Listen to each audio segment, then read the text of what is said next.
UFC 308 is going down this weekend in the Octagon, and you are not going to want to miss it. You can make Fight Night even more exciting by getting in on the action with my partners, DraftKings. Right now, all new customers who bet $5 will get $200 in bonus bets instantly. Download the DraftKings Sportsbook app. Sign up using my code Sonnen. DraftKings, the crown is yours.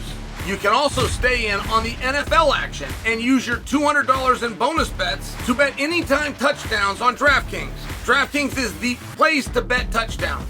If sports betting is not yet available in your state, don't worry. You can still join in on all the fun with DraftKings Daily Fantasy and have a shot to win cash prizes. Download the DraftKings Sportsbook app now. New customers, download the app. Use my promo code SONNEN. Bet just $5 and get $200 in bonus bets instantly. That's promo code SONNEN.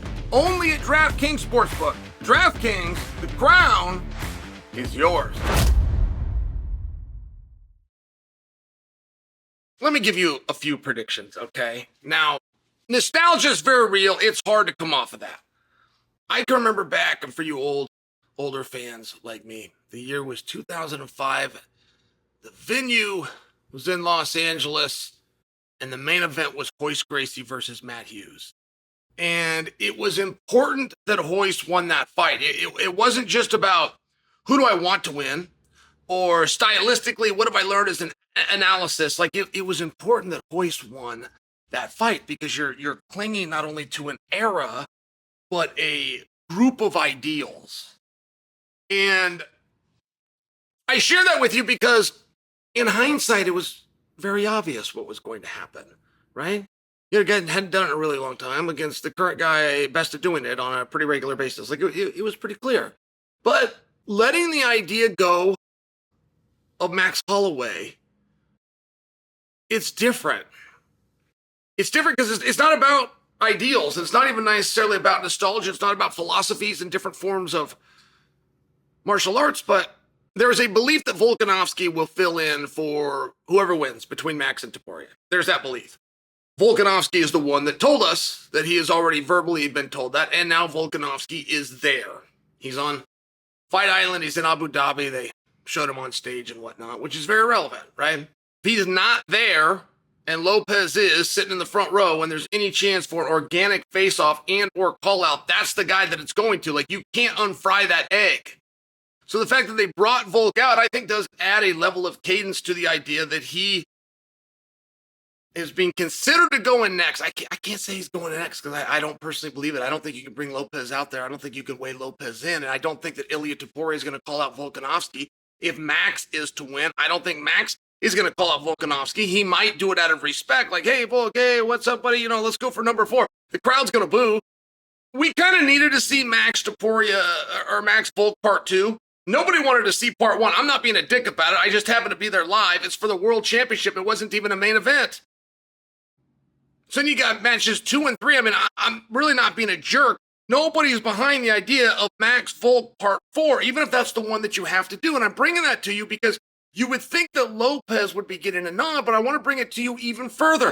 Why would Ilia Topuria possibly call out Volkanovski? Nobody wants to do rematches. That's just not a fun thing to do. And it doesn't matter what the crowd says. It doesn't matter if you got away with one. If a dude's in the rear view, leave him there and move on. And if Ilia Topuria is to beat Max, Ilia's probably going to have to put him down. It's very hard to make believe a scenario where Topuria's lungs, of which we've never seen in championship rounds, are somehow going to be able to hold up with possibly the greatest championship round athlete that we've seen. I mean, I'm just bringing it to you that if Topuria gets rid of Max and Volkanovski, I don't think that era relives itself and we bring Volk back in there no matter what the idea is. I think that you got to move on. And that's yet to be seen. I mean, that's one of my several predictions for the weekend because that is currently not the way that story is supposed to go.